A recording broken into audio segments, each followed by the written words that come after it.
Assalamualaikum warahmatullahi wabarakatuh. Waalaikumsalam. Mari kita mulai.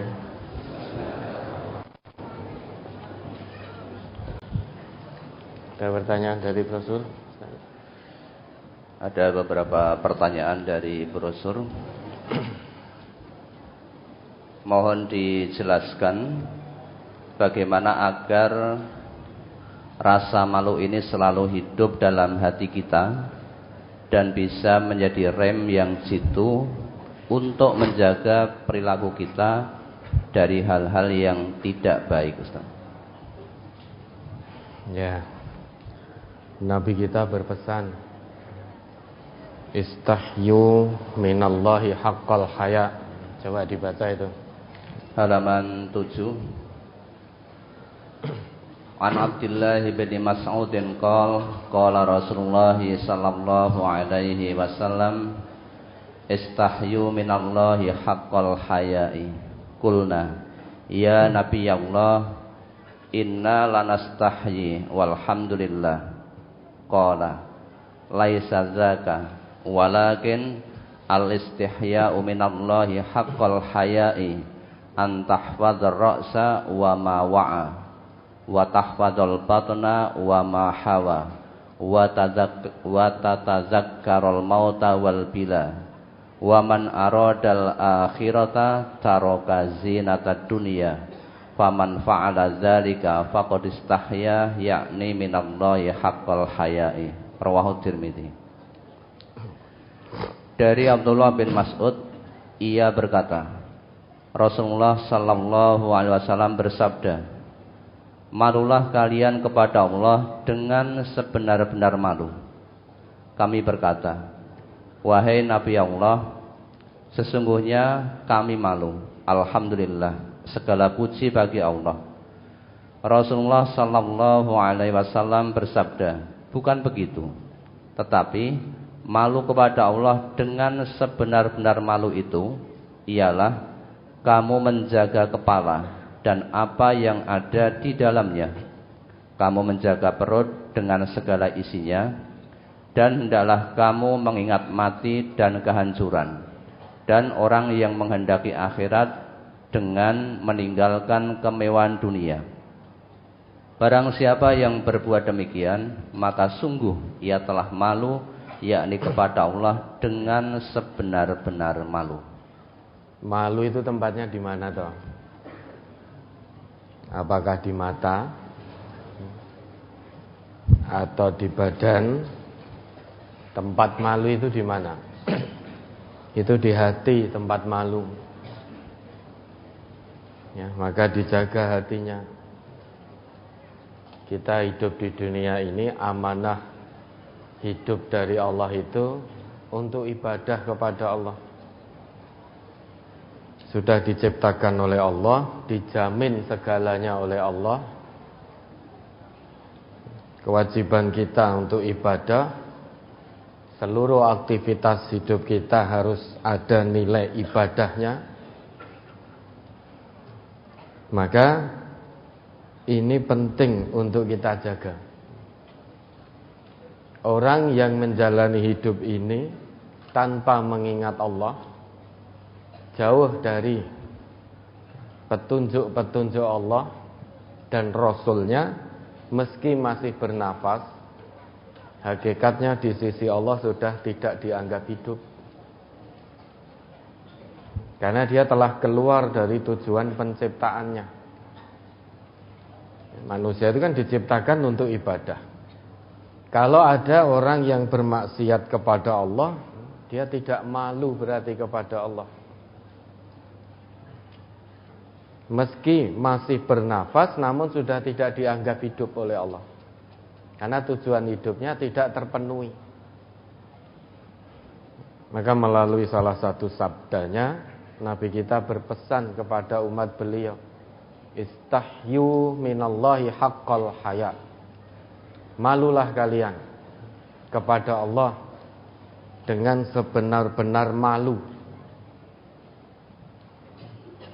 Para sahabat menjawab, ya Nabi Allah, inna lanastahyi walhamdulillah. Sesungguhnya kami ini sudah malu pada Allah dan alhamdulillah. Ternyata malu yang dikehendaki oleh Rasul beda dengan apa yang dipikirkan oleh sahabat-sahabat beliau. Maka Nabi berpesan, laisa zaka, bukan begitu malu itu, tetapi walakin al-istihya minallah haqqal haya antah fadar ra'sa wa ma wa'a. Lah bagaimana biar kita malu? Sesuai dengan pesan Nabi, yang pertama, jaga kepala kita beserta apa yang ada di dalamnya. Artinya pola pikir kita dijaga. Harus berpikir benar. Berpikir benar berarti sesuai dengan Quran dan Sunnah. Banyak orang karena mendapatkan amanah sesuatu dari Allah, mungkin pangkat, jabatan, harta, itu kemudian dia menjadi sombong. Dengan pangkatnya dia sombong, dengan hartanya dia sombong, dengan pendidikannya yang tinggi banyak orang yang menjadi sombong, sehingga isi kepalanya tidak berkualitas. Meski punya pangkat, punya harta, punya pendidikan yang tinggi, tidak menyadari bahwa itu semua adalah titipan Allah, bahwa itu semua amanah dari Allah. Meski secara lahir otaknya cerdas, namun kalau dia jauh dari Allah, maka otaknya tidak berkualitas. Karena Allah tidak akan melihat pangkat, jabatan, bentuk fisik kita, kekayaan kita ketika di dunia. Bukan itu yang dilihat Allah. Maka dengan apa yang Allah titipkan, sadari betul ini amanah dari Allah. Jangankan pangkat, harta, pendidikan yang tinggi, setiap apa yang keluar dari lisan kita, itu ada pertanggungjawaban di hadapan Allah. Pendengaran juga ada pertanggungjawaban, penglihatan, hati, semua yang ada pada kita ini akan dihisab oleh Allah. Masa Allah sudah ciptakan kita, titipkan semuanya, menjamin rezeki kita, terus kita bermaksiat kepada Allah, ini kan tidak punya malu namanya. Maka malulah pada Allah. Cara yang pertama, jaga isi kepalanya. Jangan hanya dijaga sisi luarnya saja. Yang lebih penting apa yang ada di dalam kepala ini. Biasanya manusia itu kan hanya fokus penjagaan sisi luarnya saja. Karena takut cedera, takut sakit. Apa yang di dalam tidak dipikir, padahal itu lebih penting. Akan membawa seseorang selamat dunia akhirat. Kalau sisi luarnya itu tidak akan ditanya oleh Allah nanti. Apa yang ada di kepala, isinya itu yang harus dijaga dengan baik. Sisi luar terkadang boleh luka. Kepala kita ini bagian luarnya terkadang boleh sakit, boleh luka. Namun dalamnya jangan sampai sakit. Karena kalau dalamnya sakit, maka pola pikir kita menyimpang. Menyimpang dari agama nurut sak karepe dhewe. Maka itu harus dijaga otaknya. Kemudian yang kedua, wa tahfadzal batna wa ma hawa. Jaga perut dan isinya. Jangan biarkan seteguk air pun yang haram masuk ke dalam perut kita. Jangan biarkan sedikit saja yang haram kita masukkan ke dalam perut kita. Nah, sekarang ini banyak orang ngaku Islam, namun banyak pula yang memenuhi perutnya dengan sesuatu yang haram-haram. Makanannya haram, minumannya haram, dari hasil korupsi, dari hasil menipu, dari hasil palsu tanda tangan, dan lain sebagainya, dari hasil riba. Padahal ngakunya Islam. Kalau sudah menjadikan Islam sebagai jalan hidup, kewajiban dari Allah itu tunduk patuh pada aturan Islam. Udkhulu fis silmi kafah, totalitas dengan aturan Islam.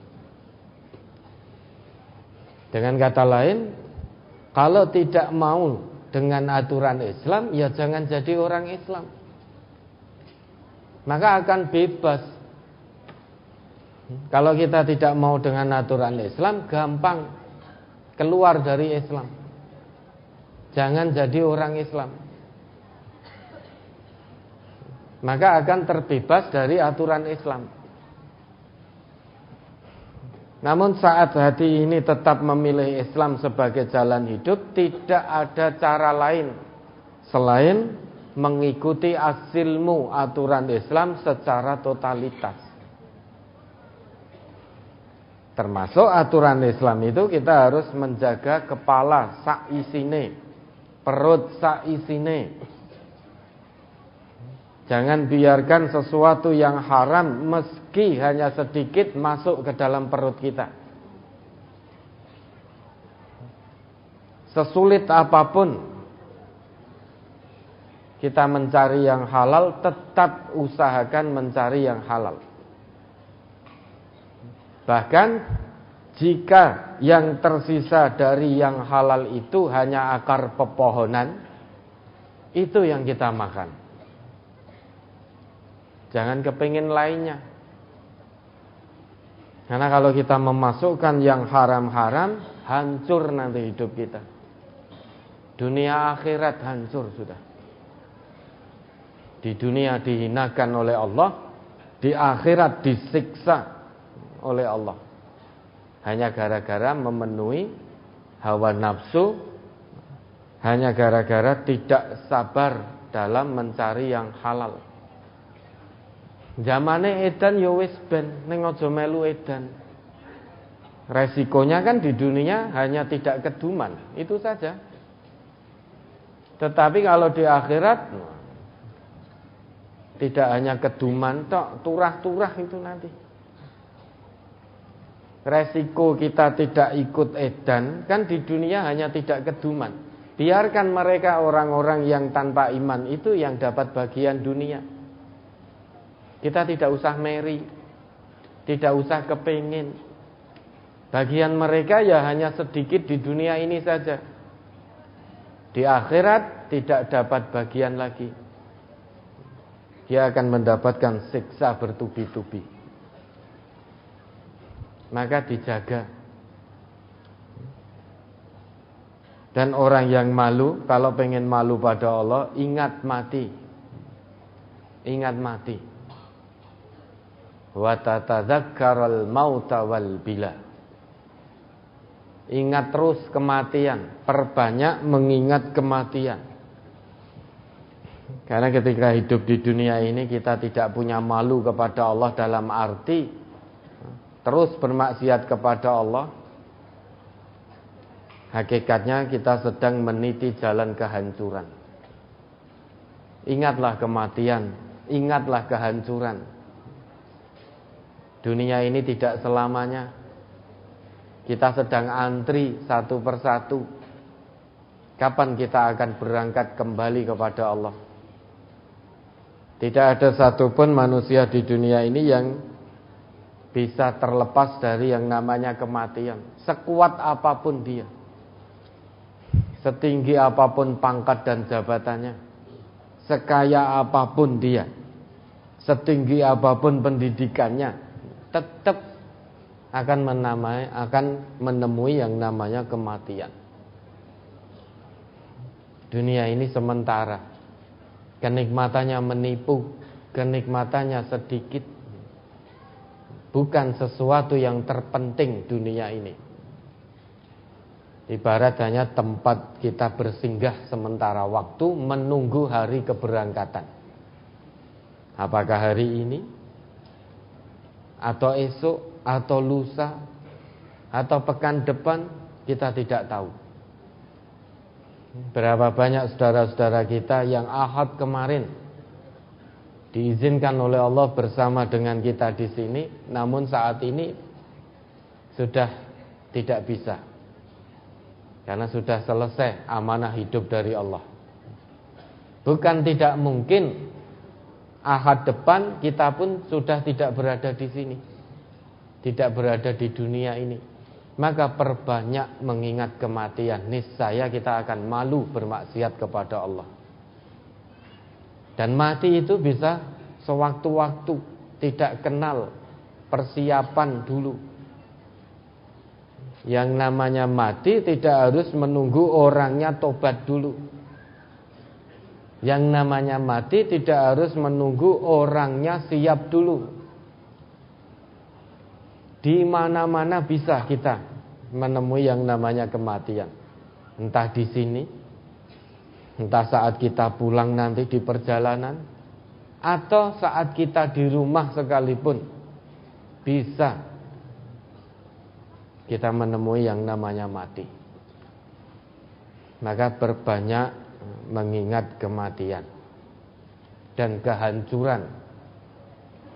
Kalau di dunia ini bermaksiat kepada Allah tanpa mau tobat, hancur itu nanti di hadapan Allah sudah. Isi otaknya, isi kepala akan ditanya, akan dihisap. Isi perutnya akan dihisap. Semuanya akan dihisap. Maka akan hancur kalau ternyata yang kita lakukan adalah melanggar ketentuan agama Allah. Maka akan hancur sudah. Di hadapan Allah semuanya tidak bermanfaat kecuali amal yang bermanfaat. Yauma la yanfa'u malun wala banun illa man atallah biqalbin salim.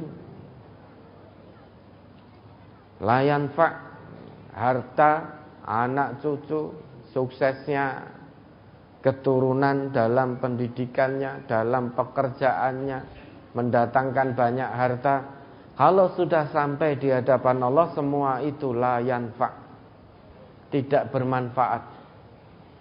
Hanya satu yang bermanfaat di hadapan Allah nanti, yaitu qalbun salim, hati yang suci, hati yang bening, hati yang lurus, yang ikhlas mengikuti ketentuan Allah sejak kita di dunia ini.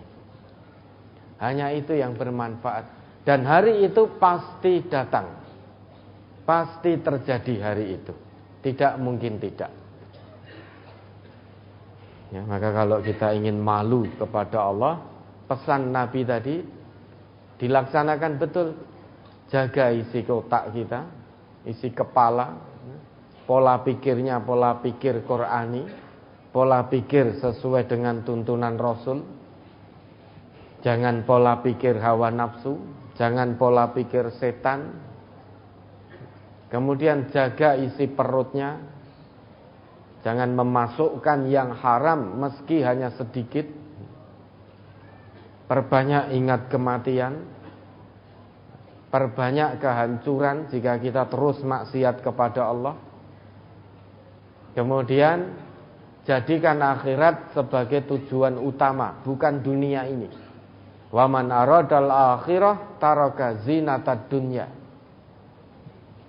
Menjadikan akhirat sebagai tujuan utama, sehingga tidak akan terlena, tidak akan tertipu oleh gemerlapnya dunia. Ketika Allah titipkan pangkat, titipkan kekayaan, dia jaga betul amanah itu untuk mendekat kepada Allah. Tidak silau dengan pangkatnya, tidak silau dengan hartanya, tidak silau dengan titel akademiknya. Kalau dia silau, berarti tertipu dengan gemerlapnya dunia. Dia akan memandang rendah orang yang secara kekayaan berada di bawahnya. Dia akan menyombongkan diri di hadapan orang yang kebetulan secara akademik pendidikan berada di bawahnya. Dia akan menyombongkan diri di hadapan orang yang secara pangkat jabatan berada di bawahnya. Orang yang seperti ini berarti menjadikan dunia tujuan utamanya. Pasti akan hancur dan binasa. Karena dia tidak punya malu. Dikira kemuliaan itu hanya dari pangkat, jabatan, harta, pendidikan yang tinggi. Maka kita jangan silau, jangan cari kemuliaan yang seperti itu kalau tidak bisa menjadikan kita lebih dekat pada Allah. Kemuliaan yang kita cari adalah kemuliaan di sisi Allah. Coba diingat kembali itu, Fatir ayat 10. Man kana yuridul izzah falillahil izzatu jami'ah. Ilaihi yas'adul kalimut thayyib wal 'amalus shalih yarfa'uh. Surat Fatir nomor surat 35 ayat 10. Man kana yuridul izzata falillahil izzatu jami'a ilaihi yas'atul kalimut thayyib wal 'amalus shalihu yarfa'uh walladzina yamkuruna as-sayyi'ati lahum 'adzabun syadid wa makru ulaika huwa yabur. Barang siapa yang menghendaki kemuliaan, maka bagi Allah lah kemuliaan itu semuanya. Kepadanya lah naik perkataan-perkataan yang baik dan amal yang soleh dinaikkannya. Dan orang-orang yang merencanakan kejahatan, bagi mereka azab yang keras, dan rencana jahat mereka akan hancur. Cari kemuliaan di sisi Allah. Caranya bagaimana? Mengedepankan akhirat, mengutamakan akhirat.